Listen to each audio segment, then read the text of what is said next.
Marieta Oslanec, founder of ImmigrationBIz. I am an attorney helping foreign investors and entrepreneurs and startups moving to the US on E2, EB5 and other visas to live their American dream. And today I want to talk about how I got my own investor visa.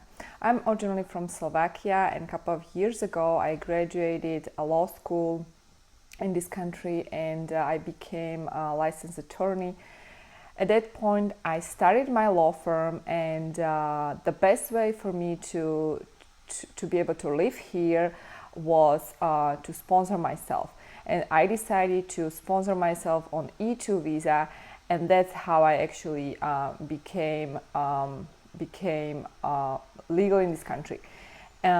First, I tried different type of visas. I was on different visas, such as student visa.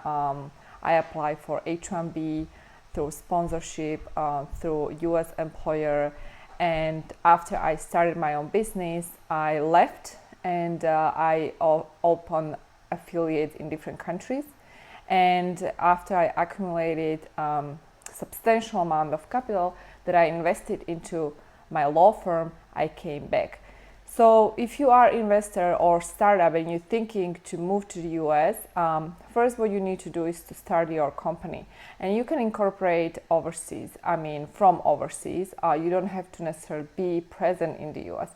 And once you ready to send money, wire the money, that is going to be your initial capital.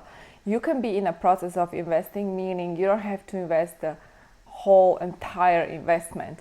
So let's say your investment is $100,000. If you invest $50,000 already, you are in the process of investing, and that means you will be able to qualify for E2. We had a client who invested $50,000 and she was considered as E2 visa investor.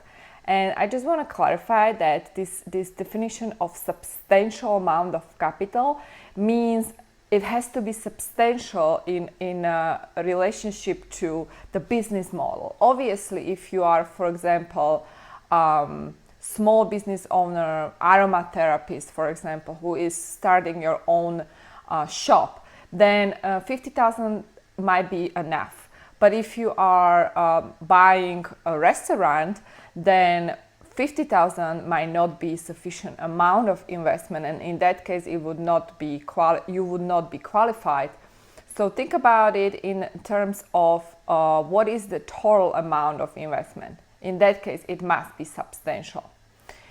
And so after I invested into my own business, I moved back to the US, and today I run my practice, and I help other people like you to move to the US to live your American dream. If you have any questions, please leave a comment below, or you can email us at office@immigrationbiz.com. Thank you so much for watching.